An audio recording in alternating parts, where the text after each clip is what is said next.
Hi everyone, welcome to Linus Nate TV on YouTube. My name is Linus Nate. Another day with another exclusive interview with a very astute footballer when it comes to academics. I mean, he's a footballer, but he doesn't joke with his books.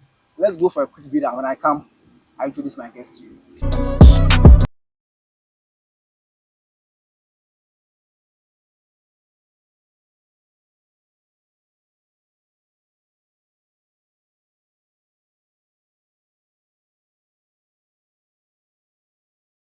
Welcome back again. Here's Linus Nate TV. Like I stated earlier, the name remains Linus Nate. Now, before I went for that quick commercial break, I told you that my guest on the show is a footballer and academician. When it comes to books, he's there. When it comes to the field too, he's also there. My guest on the show, ladies and gentlemen, Abel Manomey, former Accra Great Olympics, former Accra House to Folk, and then former Dreams FC forward. I mean, when it comes to books, he has it all. He has a diploma, he has a degree, he has an MPhil and then a postgraduate. I wouldn't talk much. I will allow him to introduce himself. Hello, Yeah, welcome. thank you. Linus Nati TV here. We are very pleased to have you. It's my pleasure. It's my pleasure. It's been a while. Yes. How yes, has yes. life been for you when you returned from Ghana and from Scotland? Well, it's been beautiful. It's been beautiful experiences throughout because I came home for holidays and then something beautiful came up. So that's why I'm still around. So I'm just waiting to resume whatever I have to do and then hold on with my PhD and then proceed with what I have to do. So Sure. yeah. Some of us are very ardent with you. We followed you for a very long time since your days at Accra Great Olympics. But our viewers want to know. I mean, who are you? Tell us more about you. Okay. I grew up in Odoko. I've played Manchester United. I played U12. Then U14, I joined Cedars FC. That's the club where Samuajan played in Mamprobi. Then U17, I came back to Manchester United in Kwashima, the same club. Then by the grace of God, I moved straight to Accra House of Folk. Wow. Yes, I think I was connected by my mentor, Esme Mens. Yes, so he linked and it worked. So I was playing the reserve league. That I was promoted to the senior team after 4 games. Wow. Then I was there. Then I said, nah, Let's push for that. yeah, I need to push further. So I said, no, let me go to school. Okay. As in that time, I'd already finished my diploma in basic education. So I proceeded to do a Bachelor of Science in Physical Education. Which school? Which the diploma? Which school? That's Mount Mary College of Education. Oh, so yes. And before that, I'd completed St. Thomas Aquinas Senior High School. Bebe. So there at Winneba, I met the current champions of the world when it comes to university games. Coach Brian Tanku.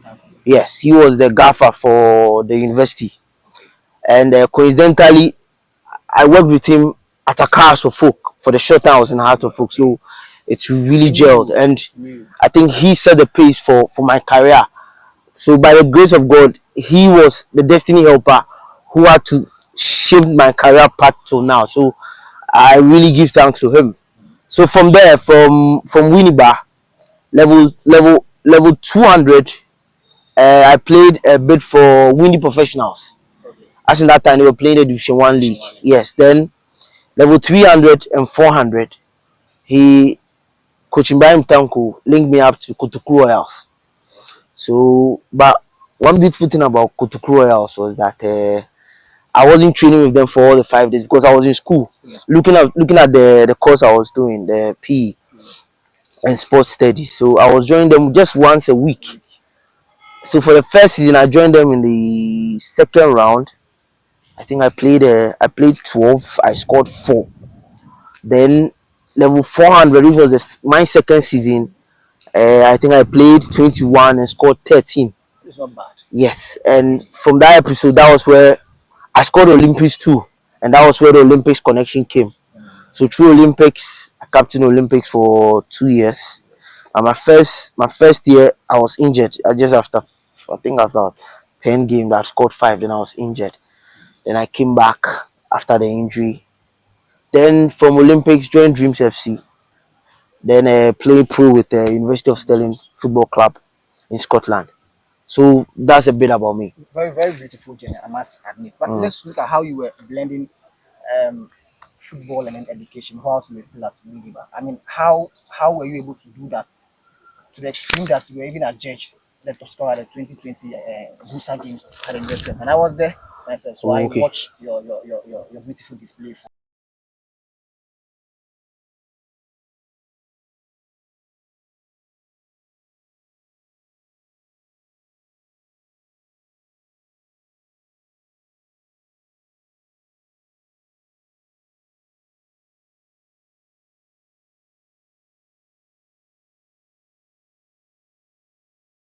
How were you blending both education and then football at the same time? Let me be quick to add that it has not been easy, but God, one way or the other, led the career path. And I'll give you an example.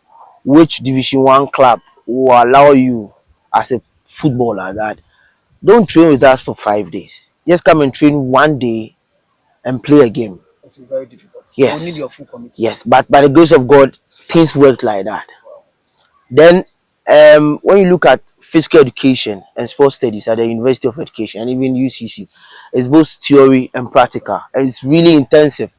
So, the courses are loaded every semester, and you need to do a theory and practical. And as you are finishing a lecture, you are preparing for the next one. So, you have to be disciplined. You have to keep God as the one who is the arbiter of your journey, and you have to be able to sacrifice. It wasn't easy. I was training all times of the day. I'll be training, maybe I have a lecture at 12:01, so I'll be training at 10 to 11. I'll be running alone. Sometimes you'll be hearing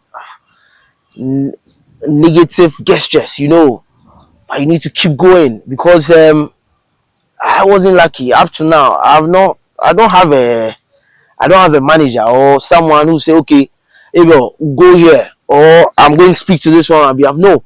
However, I joined clubs, God came in one way or the other. Yes, and it gelled. So my journey with God, I don't joke with it. So I knew where I was coming from. I knew that I had limitations. I knew God will use people, but who God will use, I didn't know.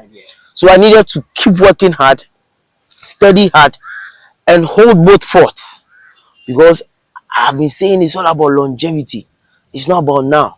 I know a time will come, I won't play again. So what happens? But football is what I know. So that was it. But the beautiful thing is that I won a goal king in 2012. 2012 in no before that 2012 Gusa games at Tamale. I think I played it was 4 games and 6 goals. It was mini Gusa. The following year, UCC held the main Gusa games. I played 6 by the grace of I scored 9. I won the goal king there too. The third one I can't recall. In Winneba, I think I played 7. I scored 8. I was beaten by a goal. So I've won the goal king 3 times. So in Legon, that was the third time playing 10 and scoring 10. And you hold the record for I think 39 games, 36 games. Wow. In all 39 goals in 35 matches in 6 Busa tournaments. That is incredible. I mean, what did the magic for you?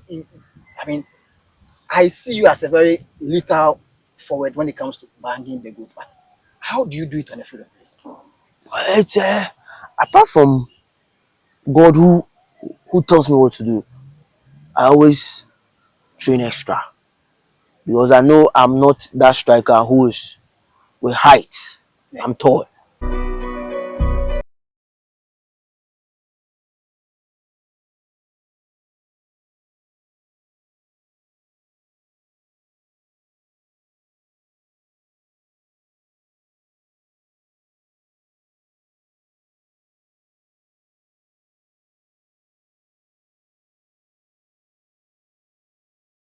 If I will choose a tall striker before me, I know my strength is speed and strength. So what will make a good striker is to be able to bang in the goals. So I was doing extra sessions. Whoever knows my journey will tell you that I work extra, trying to score goals alone. I will have only one ball, just hit the ball over the bar, go and run, bring it back, keep on practicing. So I was apart from God who shapes it, the principle of consistency worked with me. Do you always want to be that lone striker up front, or you always want to be supported up front, or probably want to play behind the striker? Eh, like I did mention about Coach Ibrahim Tanko. For the 4 years I played with him, and even at the All African University Games in Kenya, where I won the goalkeeping too. He played me one top, Wow. so I got adjusted to it, and I knew that I needed to work extra. So he will tell you to do the simple things. Coincidentally, Kotokuro House was playing same. We're playing 4-5-1, and you only have to do same. At University of Stirling, it's the same thing. You only have to block, trap, pass, and run to space, and that was it. It worked me. So, but with age catching up, it is easy to play two top, because when I have the second striker, I can always go. I can go short and he can go long, or he can go short and I can go long. It makes it so easy. Vice versa. Quick one before we go for our first commercial break. I mean, we saw what UDS did at the all university games in China, if I'm right. I mean, what do you have to say? Your thoughts on that, their performance in general, winning the ultimate, making Ghana proud, making African proud as well. You see, I've been saying this all this while that people have the perception that if you are playing football, you are not smart. I disagree with that. I always say that the most smartest people on earth are athletes.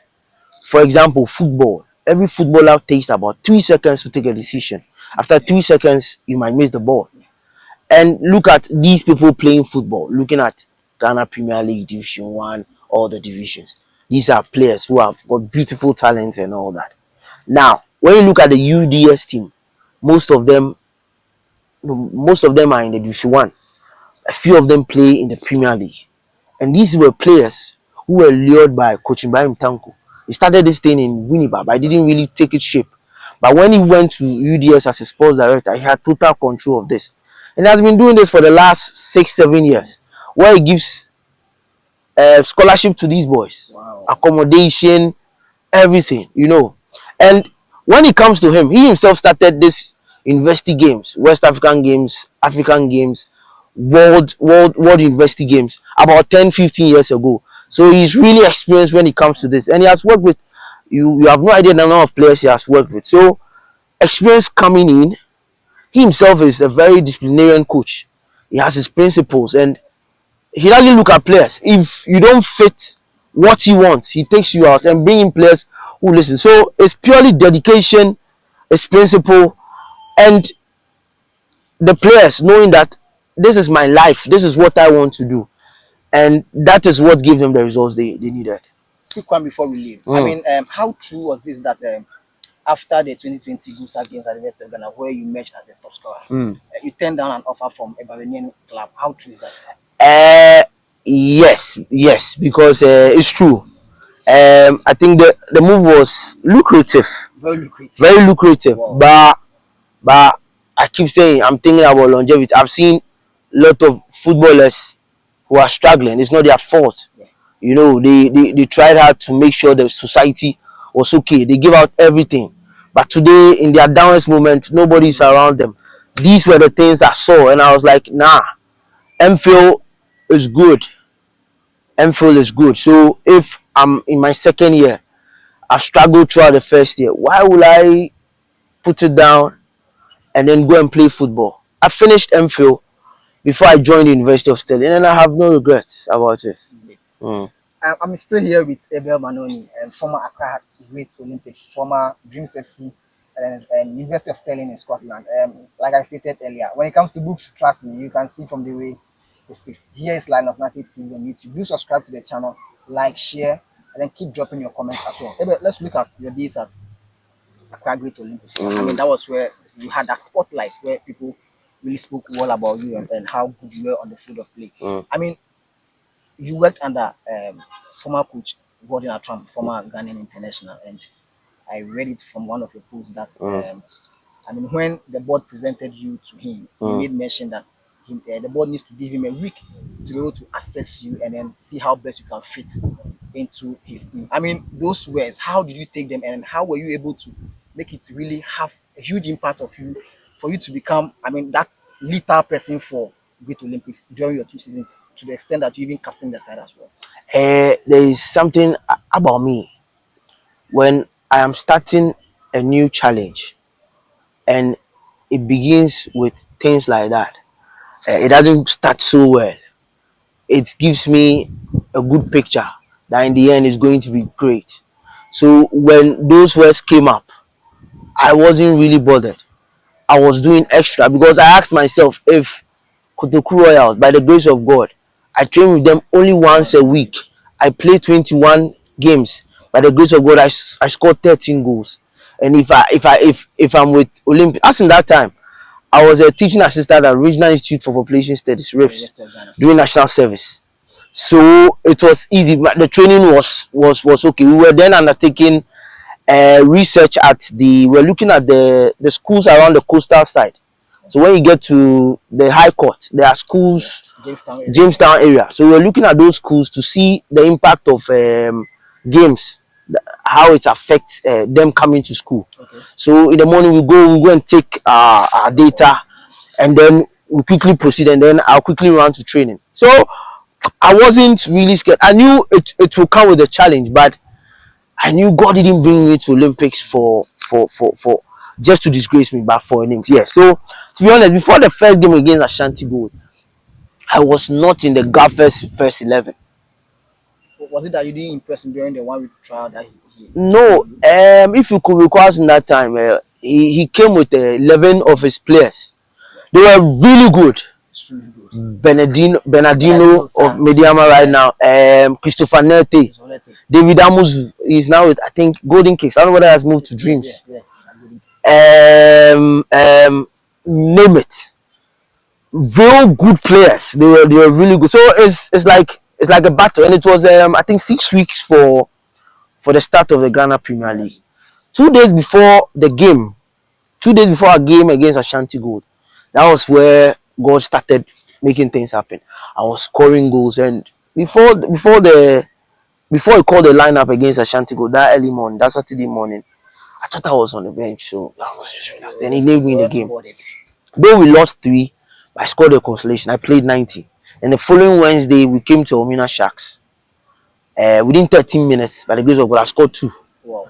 And that was where the whole thing started. So I knew God was in it. And anytime God is setting a pace for me, I don't get it easy. It's always tough. So I accepted the challenge. I wasn't bothered. But Gordon Atram shaped me. He has made me a better player. He taught me so many dynamics of scoring, and I have so much respect for him. He's a very good scorer as well. I mean, I wouldn't want you to do more of comparison between Coach Tanko and then Gordon Atram, but they are 2 different coaches. Yes. I mean, what do you have to say about them? They are assessing them on the field of play.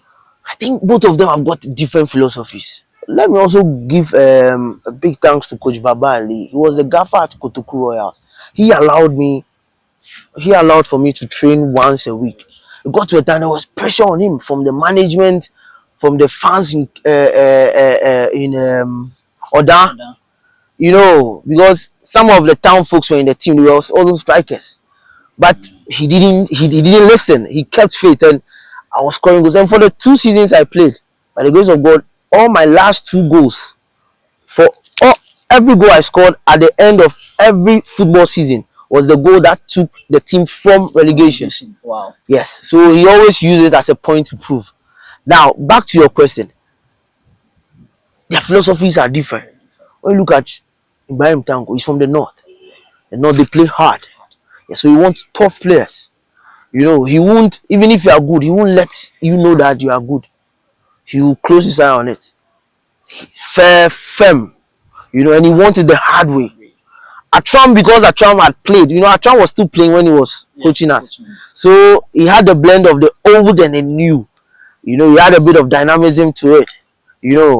Not too much running, more of the playing.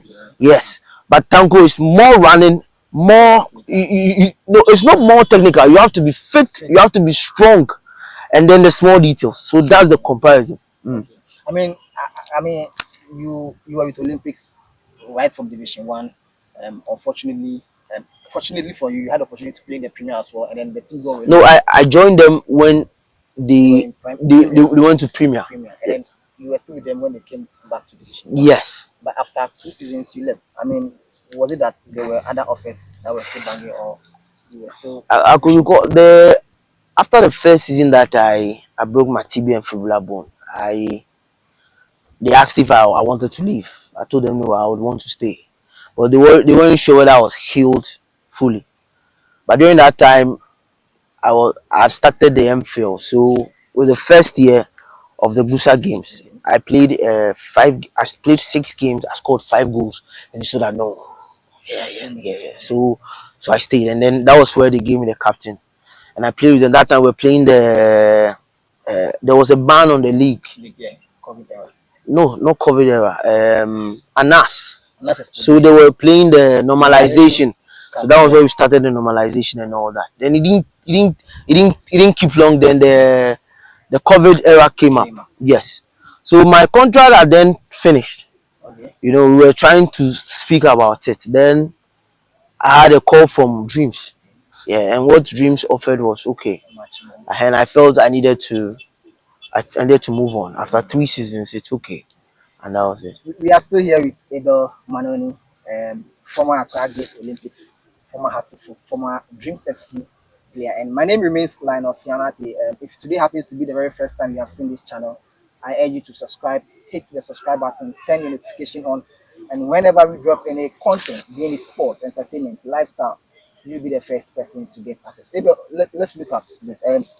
I mean, before you went to Dreams FC, I've followed you for a very long time. I know you're a very good writer. Was it something you learned, or it's a passion? Eh, I think the drive came when I had an injury.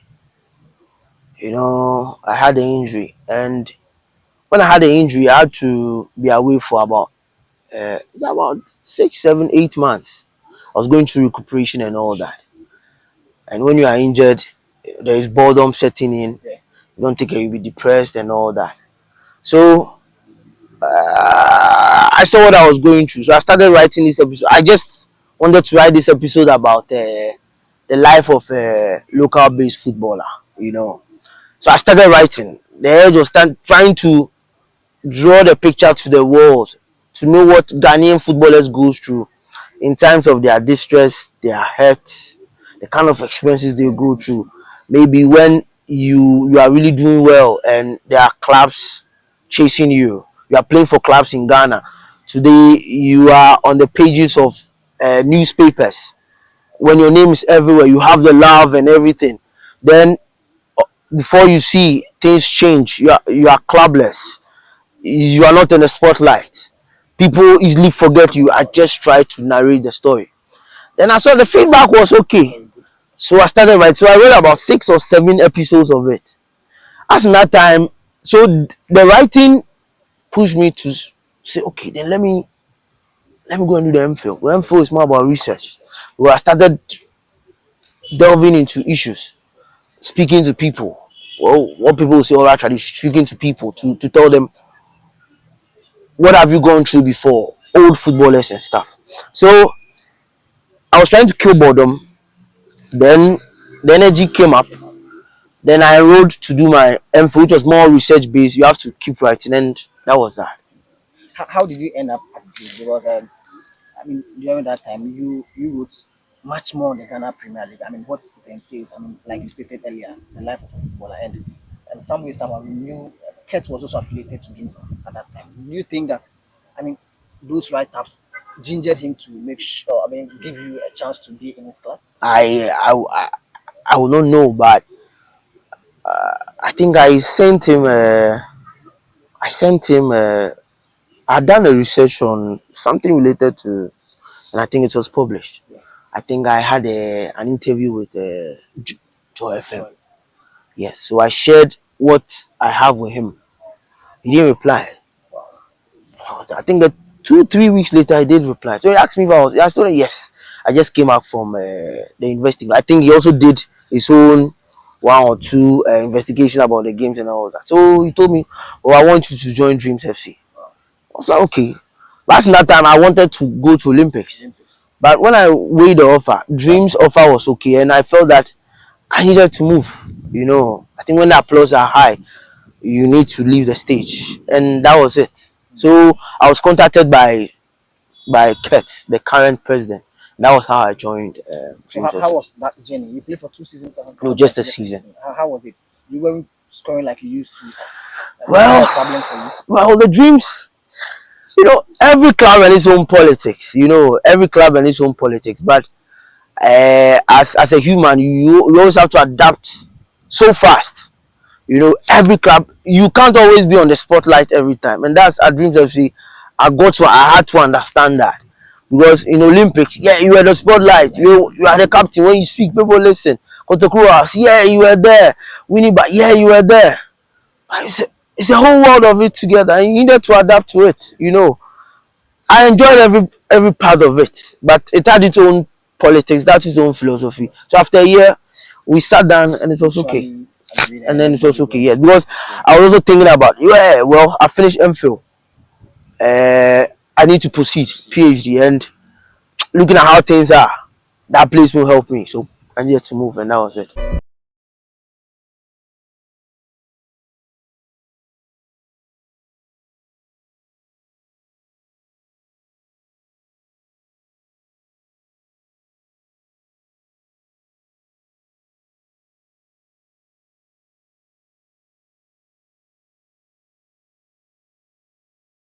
Come, I want us to talk more deeply or insightfully about your journey from Ghana to Scotland, where you went to do your postgraduate. But let's look at this. I mean, you have really advocated for the betterment of local based players who are probably playing the Ghana Premier League and the lower divisions as well.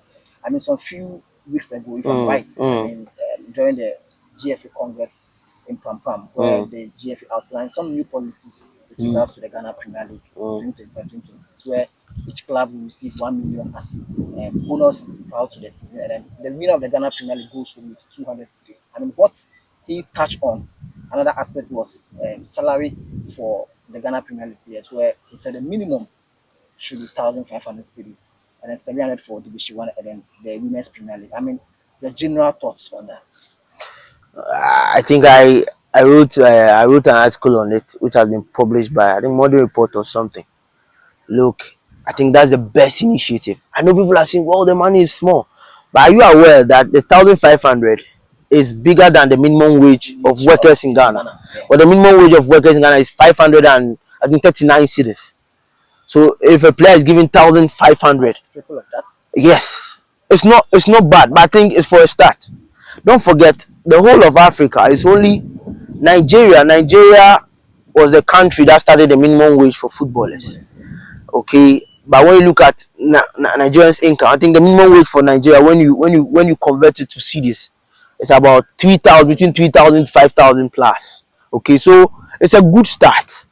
It's a good start, but I pray that after 2 years, after a year, there will be an update so that Congress will stand up, and then if the money can be pushed to 3,000, because to be a footballer in Ghana, especially, no, let me even speak for the goalkeepers. To even buy a glove to wear, it's very expensive.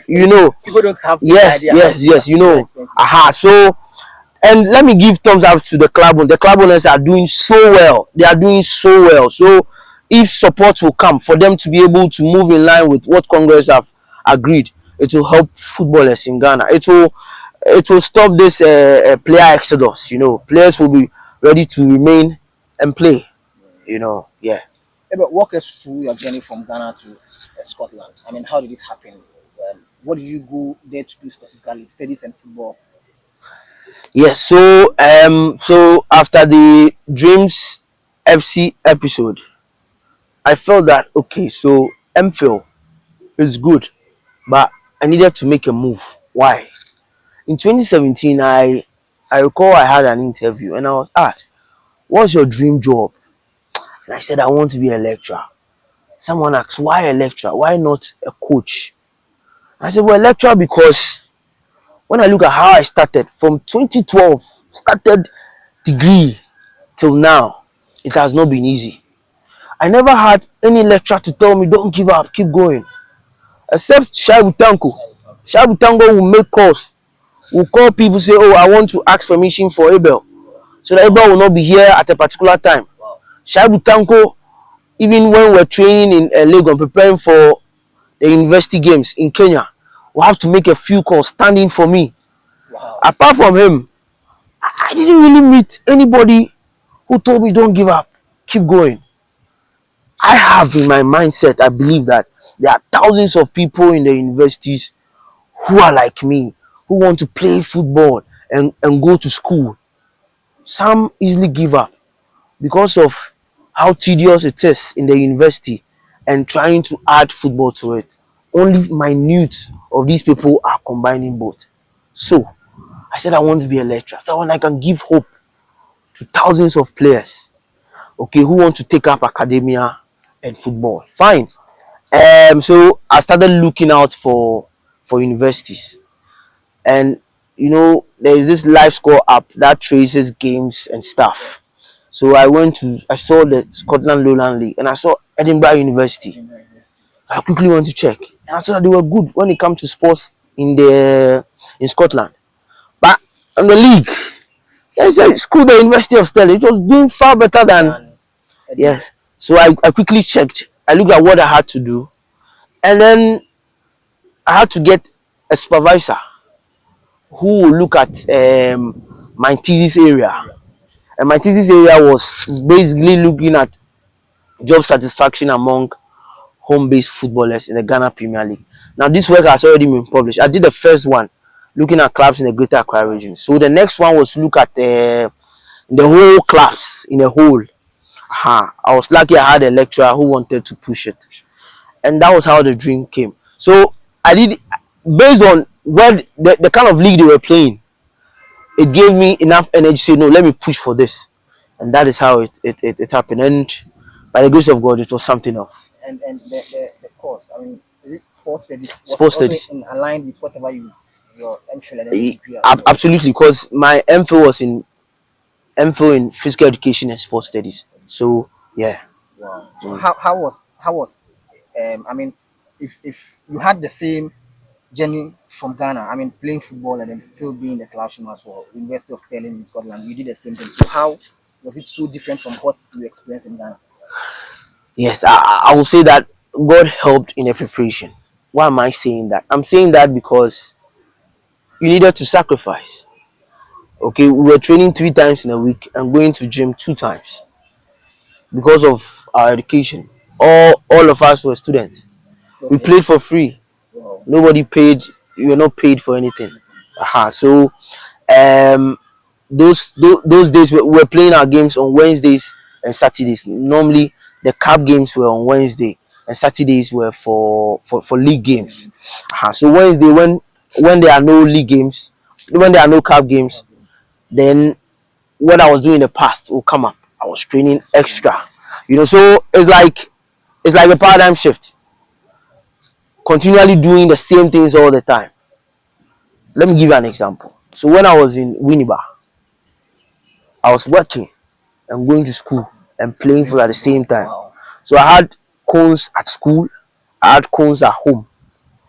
So when I came home to work, right after work, I have to train. When I finish training, maybe the next day I'm supposed to report to Winneba. And I go to Winneba, then I need to train there too. So it moved on like that, and I think that helped. So it's just based on consistency, dedicated. I was hungry, and then the players I started with in Hearts of Folk, most of them were doing well. So I was looking at them as a mirror. That fine, I started with this person. He's still playing. He's still doing well. Let me also push, and that has been the drive that kept me on. Wow, great. Um, I'm enjoying every bit of the conversation I'm having with Abel Manomey here. I mean, he has walked us through his journey from coach days, blending football, working, and at the same time, also being in the classroom as well. So, like I stated earlier, here's Linus Market TV on YouTube. Do subscribe to this channel, like, share. We always make sure we bring you up to date exclusives from most of our sporting athletes that we have in Ghana here and then even in abroad as well. Anyway, let's look at the Ghana Premier League. I mean, it has commenced 2025, 2026 season. I'm sure you might have watched a couple of games. I mean, in terms of quality wise, and then in terms of probably maybe some few things you have seen in terms of improvement. What are these areas that you think that the FA has done that should be applauded, and then maybe some loopholes that they can look at and get it fixed as time goes on? Yes, as a student of research, I always say that Ketokruku is doing so well. Is continuing the progress made by Kwesi Nyantichi. You know, before the GFA, when GFA was set up in 1957, when you look at what the Gold Coast Football Federation, somewhere in 1920, when it came up, there have been progress, steady progress, you know, and I think that when you look at Kwesi Nyantichi and what Ket is doing, it's massive. It's because he tried to brand, he tried to market it, and this has been good. And today, about 4 or 5 players in the UDS team are from our league. Yeah. So it tells you that if the league gets everything it needs, our league will go up. But ironically, when you look at the first 10 leagues in Africa, the GPL is not part.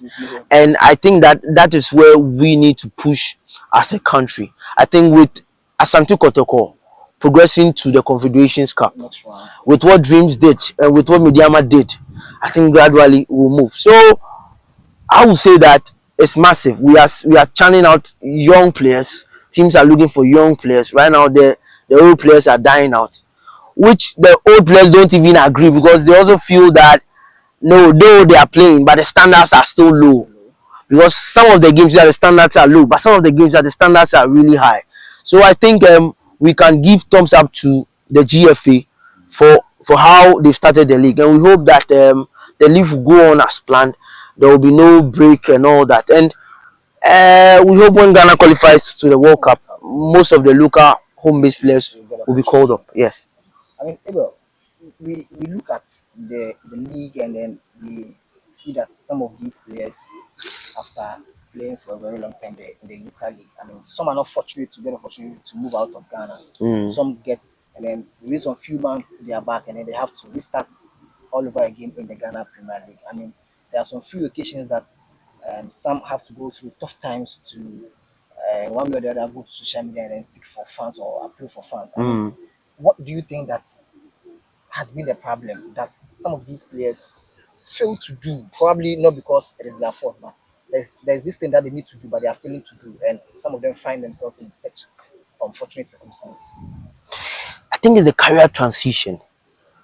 The GFA is a stakeholder for Ghana football, and I think it must lead the pace. I'm saying that because South Africa has started this, and it has helped them. South Africa, I think between 2018 to 2019, DSTV, they are sponsoring the South African League. They liaise with universities. So players between the ages of 28 to 35 were mandated to undertake courses. So they look at DSTV. All the sports analysts are footballers. They know what they are talking about. No disrespect. Look at the football analysts we have in Ghana. They speak as if they've played football to the highest level. And sometimes, I'm telling you, when these footballers listen to them, they wish they can have, they can tell them truth. If the GFA can take this South African case study, it can help most footballers have career transition. The second one, that's what Coach Ibrahim Tanko is doing. Most of these players, before they will finish their contract, they have a career waiting for them.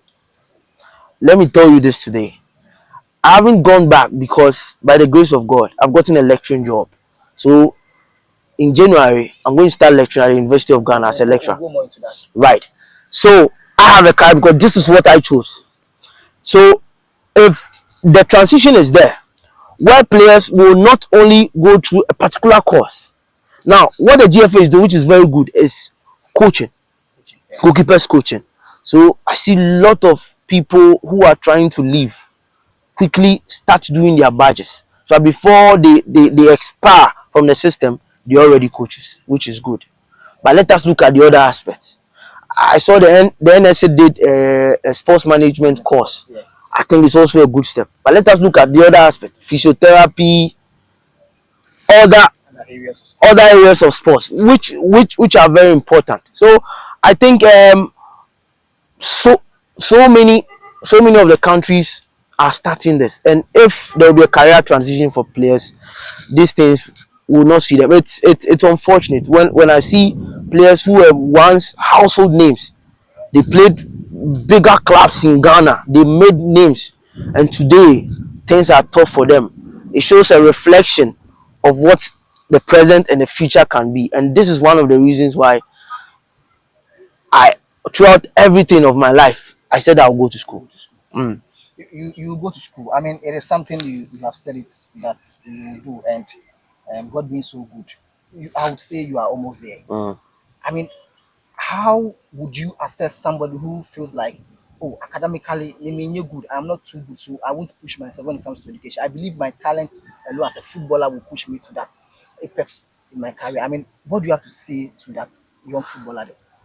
I think so many theories have come about to disbank this assertion that Obi ni Obaga say only my dear. It's not true. It's not true. That's why principles have come. Principle of adaptation, principle of consistency. When people practice these principles, it will work for them. Even even the Prophet Muhammad, in one of his teachings, okay, told teachers, Islamic scholars, that when you want a basic concept to stick, tell that child or that learner to say it 3 times. Okay. It will stick. Consistency. Yes. So if people are ready for a change, it's just a decision. If it's just like a player who says, I'm going to come to the pitch 1 hour before time or stay 1 hour after training to work extra, look, it will work. There will be progress. So it's just the mindset that I want to make this move. I'm ready to sacrifice, and it will work for them. People today, look, experiments. My mentor, he finished school, he finished football, he decided to go to school, and he finished the first class in sports coaching. This was the footballer, first class. You can talk about the Yusuf Chipses, Tetezuta as well. Tetesuta as well, and there are a lot of them. You see, so it is not true. I don't believe that. I mean, before we go into your new journey with the University of Ghana, where you'll be resuming in January, I mean, what is that advice you give it out to a young footballer at UG, UCC, Tech, GIJ, who is aiming for his first class, but also wants to push with a football career? I mean, blending both is very difficult. What is that advice you give it out to that young footballer? Well, I wouldn't say only sports, but whatever the talent is, you don't give up. Even right now, all our artists, the Stone Boys, they are going to school. I wear them. Yes, Stone Boy just wrote his last paper from Gimpa. You know, other artists are trying to go to school. Guru now is still in school, pursuing dreams. Amado is still in school. You see, so whoever you are, wherever you are coming from, whatever you are doing, if you are doing content creating, if you're a rapper, you're a footballer, you need to pursue education. One beautiful thing about education is that it makes you humble. It's it will guide and shape you as things to say and not to say, what to do and what not to do, and then it will keep you relaxed. You are not scared of the unknown because you know that whatever which way you can pick your certificate and go to your field of study. So I'll tell them that football is good, but education.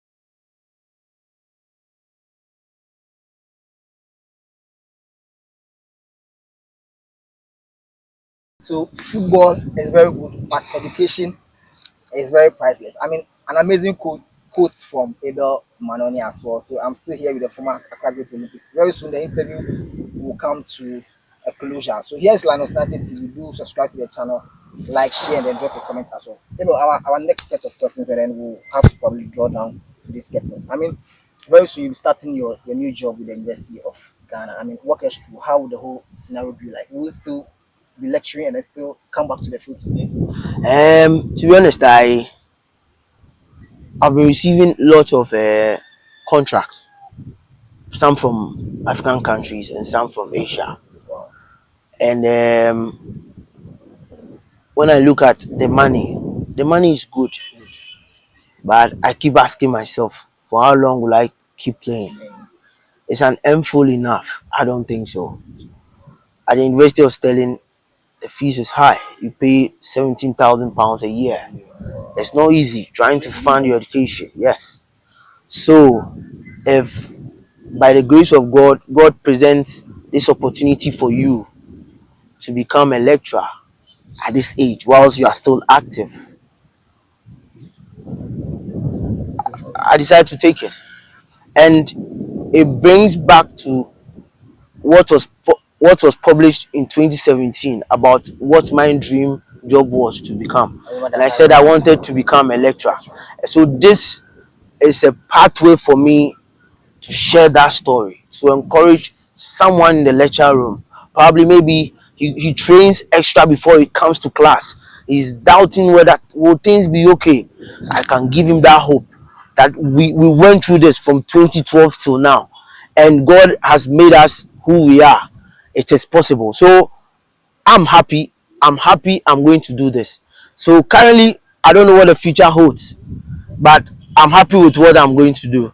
With the future, I leave it to God to journey the path. Are we looking at a PhD very soon? Absolutely, because to lecture in the university, you have to get your PhD as well. So I'll start and then look at where I have to go again, where I have to go again. But all the PhD I was doing, all the struggling at Sterling to be able to get my papers and all that was to become a lecturer. And by the grace of God, second year God presented to me. So I'll start and then look at elsewhere, you know. We are absolutely going to follow this journey of yours. I mean, the very first day you be in your lecture room, I have to be there. I honestly have to be there because, like I stated there, I've been following you for a very long time. I remember the very first article I did for you when you got married to your wife some years back. So Yeah. I have followed you for a very long time. But I am so grateful that we still have this opportunity. Now, my very last question, then we are done. I mean, you have a big brother who is A Catholic priest. Catholic priest. Yeah. And I mean, throughout your conversation, you never left out God. Yeah. Do you see that probably you have to enter into that area as a pastoralship or something? Oh no. For we Catholics, if you become a priest, you can't marry. I'm already married. I have a child, so yeah. But you know, I always say that whoever knows me, whoever knew how I started, will accept and agree that if it's not God, I don't deserve to be here. Because imagine I came from a very humble background. There wasn't money. From 2012 to now, no manager. Wow. One way or the other, played Hearts of Folk, Korea Great Olympics, Kotoku Royals, Winnie Professionals, University of Stirling. 5 clubs, scored a lot of goals, traveled to countries, played university games. By the grace of God, made names which are there till now. If it's not anyone, it's God.